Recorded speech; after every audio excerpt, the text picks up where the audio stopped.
Wherever you go, whatever you do, throw a little at it. Omax, Vest and Briefs. ஆனால் காங்கிரஸ் தலைவர் மல்லிகார்ஜுன கார்கே என்ன சொல்கிறாருன்னா, நிராகரிக்கிறேன் அப்படிங்கிறார்.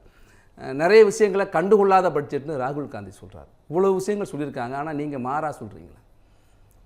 அதாவது அம்மையார் பேராசிரியர் அவர்கள் சொன்னார்கள்.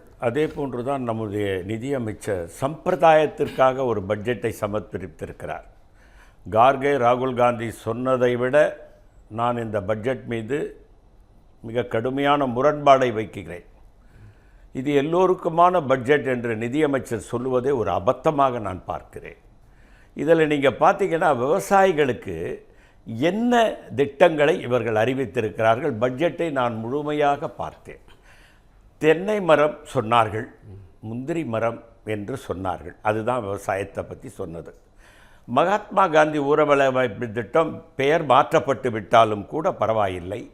அந்த திட்டத்திற்கான நிதி ஒதுக்கீடை நீங்கள் சொல்லவே இல்லை, கடைசி வரை சொல்லவே இல்லை. விவசாயத்தில் நாங்கள் சுவாமிநாதன் கமிட்டியினுடைய பரிந்துரையை ஏற்று அவர்கள் விளைச்சலில் அவர்களுக்கு கிடைக்கக்கூடிய ஆதாரத்தில் 50% லாபம் கிடைக்கக்கூடிய அளவிலே அரசாங்கம் அதை கொள்முதல் செய்யும் என்று சொன்ன அந்த வார்த்தைகள் அதில் இடம்பெறவே இல்லை. முந்திரி தென்னையை தவிர விவசாயம்னா முந்திரி தென்னையோடு முடிஞ்சு போதா? கோதுமை இல்லையா? சாப்பிட்றது கோதுமையும் அரிசியும் தானே. அதை பற்றி ஒரு வார்த்தை இல்லை. கல்வியை பற்றி பேராசிரியர் சொன்னாங்க. கல்வியை பற்றி ஒன்றுமே இல்லை. கல்வியில் நாங்கள் ஒரு பெரிய மாற்றத்தை கொண்டு வருவோம் அப்படின்னு சொன்னாங்க. என்ன மாற்றத்தை கொண்டு வருவோன்னு அம்மையார் நிர்மலா சீதாராமன் அவர்கள் அதில் குறிப்பிடவே இல்லை. சுகாதாரத்திற்கு 1000 கோடி ஒதுக்கியவர் டிஃபென்ஸுக்கு நிறைய ஒதுக்கணும் தான், நான் வேணான்னு சொல்லலை. இன்றைக்கு உலகம் ஒரே போர் மேகமாக தெரிந்து கொண்டிருக்க காலகட்டத்தில் இராணுவம் வலிமையாக இருக்க வேண்டும், வைத்திருக்க வேண்டும் என்பதில் எனக்கு 2 கருத்து இல்லை. ஆனாலும் 8 லட்சம் கோடி அதற்கு ஒதுக்க வேண்டுமா என்ற ஒரு கேள்வி எழாமல் இல்லை. ஆகவே இப்படிப்பட்ட ஒரு பட்ஜெட்டை சமர்ப்பித்து அதுவும் ரொம்ப வேகமாக படிச்சுட்டு அதில் அவங்க என்ன சொல்கிறாங்க, நான் இதில் முன்ன மாதிரி நீண்ட நேரம் பட்ஜெட் படிக்க வேண்டியதில்லை, இப்போ எல்லோரும் படித்தவங்க இருக்கிறாங்க, எல்லாருக்கிட்டே லேப்டாப் இருக்குது, அதில் விரிவாக பார்த்துக்குவாங்க அப்படின்னு சொல்லி முடிக்கிறாங்க. இந்த பட்ஜெட்டை நீங்கள் முழுமையாக வாசித்துட்டு இது எல்லோருக்குமான பட்ஜெட்டுன்னு உங்கள் மனசு ஏற்றுக்குதான் நான் உங்ககிட்டே விட்டுறேன். ஏன்னா யாருமே ஏற்றுக்க முடியாத பட்ஜெட், எல்லோருக்குமான பட்ஜெட் இல்லை. நீங்கள் அனைத்து மாநிலத்துக்குமான பட்ஜெட்டு. முதல்வர் சொன்னார் தேர்தல் வருது, அதுக்காவது ஏதாவது சொல்லுவாங்க. இப்போது எய்ம்ஸ் ஆரம்பித்து எவ்வளோ நாள் ஆச்சு? 20% வேலை தான் முடிஞ்சிருக்கு. சென்ற தேர்தலில் சொன்னார்கள் 1 ஆண்டில் முடிப்போம் என்றார்கள். இந்த தேர்தல் மாணவர் சேர்க்கையில் நடந்துட்டு தானே இருக்குது. கல்லூரியில் மாணவர் படிச்சுட்டு தானே இருக்காங்க. எங்க 20% வேலை முடிஞ்சு கல்லூரி இப்போ எல்லாம் நிறைய இடங்களில் தனியார் கல்லூரி கூட ஒரு 4 கல்லை வச்சுட்டு கல்லூரி நடத்துகிறாங்க. அதே மாதிரி அரசாங்கம் நடத்தலாமா? இல்லை, நான் உங்களை கேட்குறேன். மன்னார்குடியில் பேருந்து நிலையத்தில் ஒரு கல்லூரி செயல்பட்டுச்சு. செய்திகள் ஊடகங்களில் சொல்லுங்கள். அரசு கல்லூரி, தமிழ்நாடு அரசு கலையறிவியல் கல்லூரி அங்கே மன்னார்குடி பஸ் ஸ்டாண்டில் நடத்தினாங்க. சரி, அது மாதிரி நடக்குதுன்றீங்களா? தப்பு தான். அது மாதிரி நடந்தால் தப்பு தான். இங்கே மருத்துவக் கல்லூரியில் தான் நடக்குது. இல்லைங்க, அது மாதிரி மன்னார்குடியில் நடந்தால் அதுவும் தவறு தான். நான் அதை சரின்னு சொல்ல மாட்டேன். காரணம், கல்வி என்பது நீங்கள் ஒரு முறை பில்கேட்ஸை பார்த்து ஒரு பத்திரிகையாளர், உங்களை போன்ற ஒரு பத்திரிகையாளர் கேட்கிறார், நீங்கள் உலக பணக்காரராகியது எப்படி என்று கேட்டபோது அவர் சொன்னார், நான் உலக பணக்காரனானது 2 ஐரோப்பியர்கள், 24 தமிழர்கள். முதல்ல இந்தியர்னு சொன்னார், அதுக்கப்புறம் மாற்றி தமிழர்னு பில்கேட்ஸ் சொன்னார். அப்போது பில்கேட்ஸு கிட்ட கேட்ட அதே நிருபர் போய் ஒரு பையன்கிட்ட நீட்டுறாரு, எங்கள் தமிழ்நாட்டில் காமராஜர்னு ஒருத்தர் இருந்தார், இலவச கல்வி கொடுத்தாரு, எல்லாம் கொடுத்தாரு, அதன் மூலியமாக படிச்சுட்டு. அப்போ கல்வியில் எவ்வளோ ஆணித்தரமான அடித்தளத்தை நாம் இட்டு இருக்கிறோம். ஆகவே அந்த கல்வியை இன்றைக்கு எல்லோருக்கும் கொடுக்க வேண்டுமா வேண்டாமா? தமிழகம் கல்வி பெற்றால் போதுமா? தென்னிந்தியாவிலே கல்வி பெற்றால் போதுமா? வட இந்தியாவிலே கல்வி இன்னும் மேம்படவே இல்லையே. பொருளாதார நிபுணர்கள், பேராசிரியர் நிபுணர்கள் அவங்க பாரதிய ஜனதா கட்சியினுடைய பிரதிநிதியாக பேசினாலும் 2 பொருளாதாரம் சார்ந்தவர்களும் சாதகமான அம்சங்களை தான் வரிசையாக பட்டியலிடுறாங்க. அது மட்டும் இல்லை, தமிழ்நாட்டுக்கு ஆதிச்சநல்லூரை பண்பாட்டு கலாச்சார மையமாக அறிவித்திருக்கிறதும், அதே போல் தமிழ்நாட்டில் அந்த அரிய வகை கனிமங்களுக்கான ஒரு வழித்தடத்தை ஏற்படுத்துறது, ஹைதராபாத் சென்னைக்கான அதிவேக விரைவு ரயில், பெங்களூர் அதே போல் விரைவு ரயில் இப்படிலாம் அறிவிச்சிருக்காங்க. ஆனால் எதுவுமே இல்லைன்னு சொல்கிறீங்களே சார், இதெல்லாம் எப்போ சார் வரும்? நான் ஐயா சிற்பி அவர்களை பார்த்து கேட்கிறேன், நான் அரசாங்கத்தை கூட பார்த்து கேட்கல. ஐயா சிற்பி அவர்களிடம் நான் கேட்கிறேன், இதெல்லாம் வாரணாசி, மும்பை டு வாரணாசி அதிவிரைவு ரயில் அறிவித்து 6 ஆண்டுகள் ஆகிறது. இன்று வரை அது பயன்பாட்டிற்கு வரவில்லை. அம்மையார் நம்முடைய நிதியமைச்சர் அவர்கள் தெரிவித்தது என்றைக்கு வரும் என்பதையாவது இன்னும் 10 ஆண்டுகள் கழித்து வரும் என்று கூட அவர் சொல்லியிருக்கலாம். நான் அதை தவறாக நினைக்கவில்லை. ஒன்றுமே இல்லைங்கிறீங்க, அப்புறம் அறிவிச்சதுக்கப்புறம் தாமதமாகுங்கிறீங்க. ஏங்க, வாரணாசி டு மும்பை அதிவேக ரயில் அறிவிச்சு 6 ஆண்டு ஆச்சா இல்லையா? சென்ற பட்ஜெட்டில் வேலையே நடக்கலையா? அதுக்கு வேலை நடந்துட்டு தானே இருக்கு. ஒன்றும் நடக்கலையே. நடந்திருந்தா ட்ரெயின் போயிருக்குமே, ட்ரெயின் போகலையே. எல்லாம் அறிவிப்புகளாக இருக்கிறது சார், நெறியாளர் சார். சர்க்கரை என்று எழுதி வைத்து விட்டு பேப்பரில் நக்கனா இனிக்காது சார்.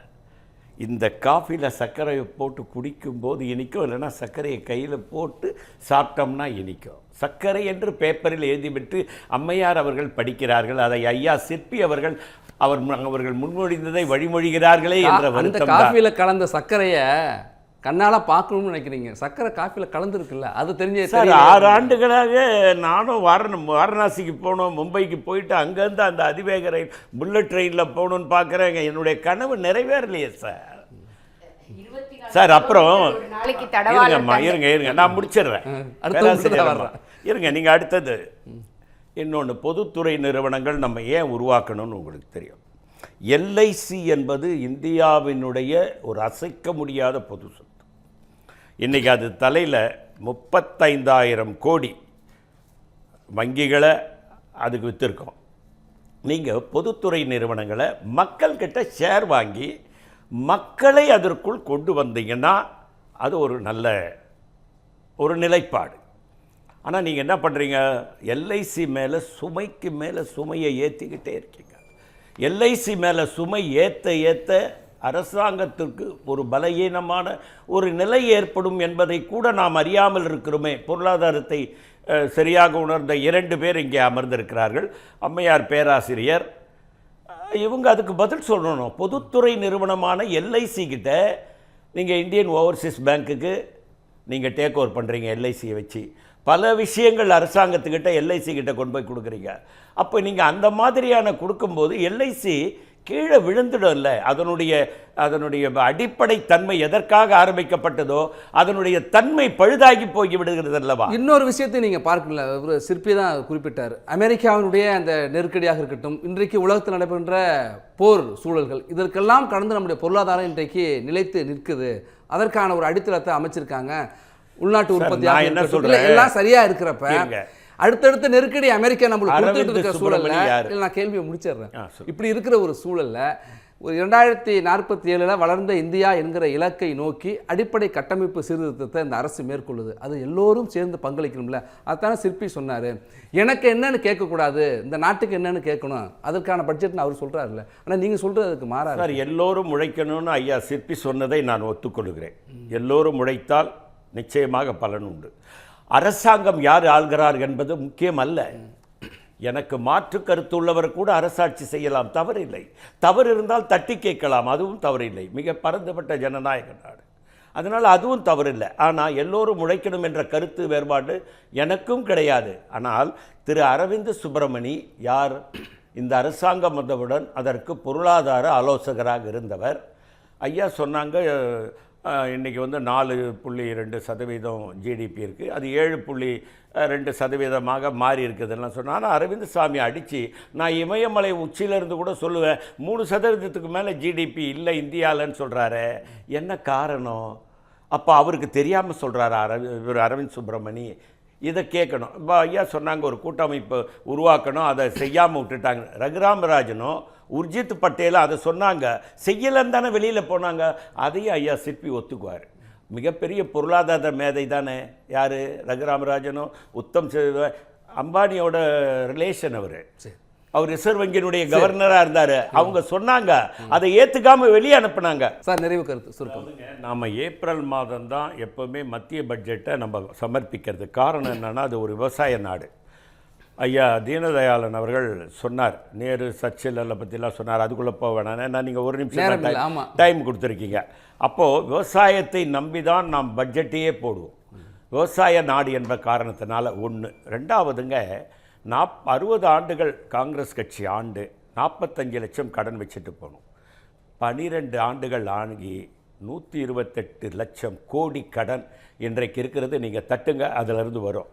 அப்போது பேராசிரியர் அம்மா சொன்னாங்க, நாங்கள் இதில் வளர்ச்சி அதில் வளர்ச்சி, இவ்வளோ கடன் வாங்கி வச்சுருக்கீங்களே, ஒருத்தனுடைய தலையில், உங்கள் தலையில் இன்றைக்கி 1.25 லட்சம் கடன் இருக்குது. அப்போது கடன் வாங்கி ஒரு அரசாங்கத்தை நடத்திவிட்டு அதையும் ஒழுங்காக நடத்தாமல், பட்ஜெட்டையும் முறையாக அறிவிக்காமல், எல்லோருக்குமான பட்ஜெட்டாக அது இல்லாமல் சம்பிரதாயத்துக்கு ஒரு பட்ஜெட்டை சமர்ப்பித்திருக்கிறீர்களே, நியாயமா? இதுதான் என்னுடைய